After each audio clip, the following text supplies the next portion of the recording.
Today, I'll be giving you guys the best, most consistent green light jump shot along with the secrets to shooting after patch 4.0 in Season 4 NBA 2K25. Season 4 has completely changed shooting in 2K25, so if you guys are struggling with your jump shot, you will find the right video, because this jump shot will help you guys increase your 3-point percentage after the first day of using it. Alright guys, so let's get into the jump shot. Obviously, you're going to come over to the My Player and go to the Animations tab. You're going to want to click R1 and head across to Jump Shot Creator. This jump shot I'm going to be giving you guys is absolutely chicken, so you know that's what we're going to name it. For the lower base, you're going to want to be using Patrick Mills. If you haven't hit Starter 4 and unlocked Patrick Mills, it's fine to use Cameron Thomas, but if you've unlocked Starter 4, make sure you're using Patrick Mills. Patrick Mills is the best base in the game as he gets very high and he can get over all the jump shot contests in the game, and it's also a very consistent jump shot. Upper release 1, we're going to be doing Oscar Robertson. This release has been in the game for the past couple years and it's automatically chicken as soon as you put it on, and it gives you a very good visual release, so make sure you chuck on Oscar Robertson. And for upper release 2, we're going to be using Damian Lillard. This is a new one that I've found, but I reckon blending Oscar Robertson and Damian Lillard together gives it a very good release visual cue and it makes it easier to green. For this custom jump shot, the visual cue you're going to want to be putting on release. Release gives you the most consistent green window and also gives you the best visual cue to look at. The release speed, you're going to want to be doing 4 out of 4 just so you can get your shot off in time before the defenders close down as quick as possible. And for the animation blending, we're actually going to be leaving 50% 50%.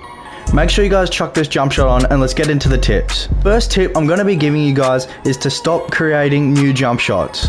Once you put this jump shot on, you're going to want to stick with it for a few weeks so you can get used to it. You got to give it time to get used to the release, get used to the base, get used to everything. So make sure you put this jump shot on and then leave it on for as long as you can without changing it. For the next tips, you're going to want to come over to Customize HUD and you're going to see shot meter shots and shot feedback. The next thing I'm going to be showing you guys is shot meter shots.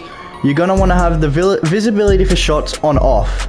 This gives you a wider green window and makes it a lot easier to time your shots. Now if you come down to shot feedback in the bottom left, the visibility for shot feedback I have on all shots just so I can see the coverage and get used to the coverage of if it's wide open or contested.